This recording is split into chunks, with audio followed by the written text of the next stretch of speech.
I'm Betsy with Mount Bachelor Patrol. I'm here today to introduce you to our beacon training park that we've installed down at the bottom of Red Chair, accessible by the parking lot, just a 150-foot walk up.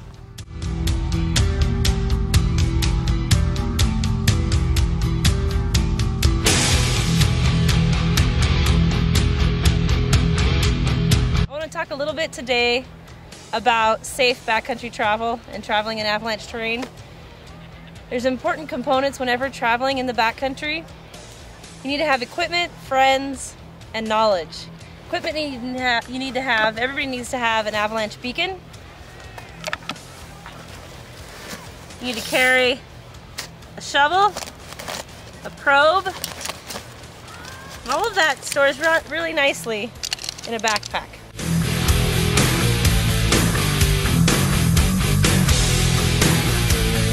Alright, so I have the equipment necessary in case there is an avalanche and I need to rescue my friend. Another thing you need when traveling in the backcountry is a partner. Never travel alone in avalanche terrain.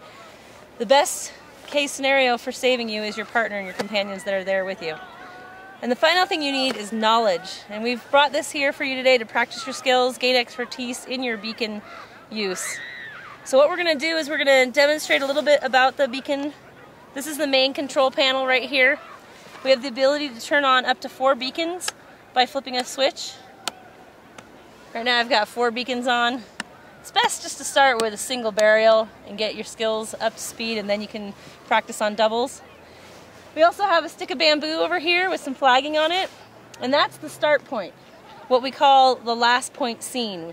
If there were an avalanche that had occurred and you watched your partner go down the slide, that would be the last point you saw them, and that's where you would start your search.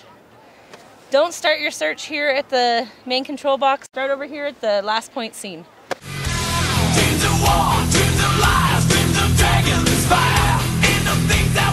It also has just some brief instructions on signal search, course search, and find search. That's the 3 phases of a beacon search.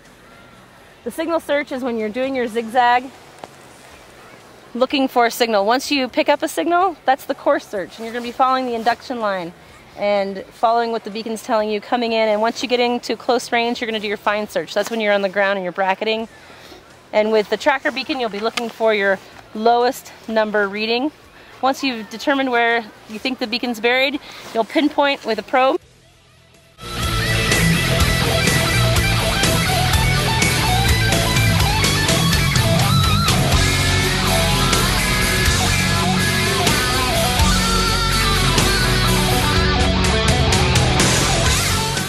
I'd like to point out there are some instructions here talking about how to turn on the beacons.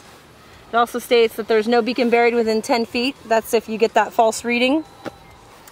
All the transmitters are buried with a board over the top, so when you are searching for your beacon, you've located your highest number, your loudest signal, and you get a strike, you'll hear a loud noise, a clunk on a wooden board.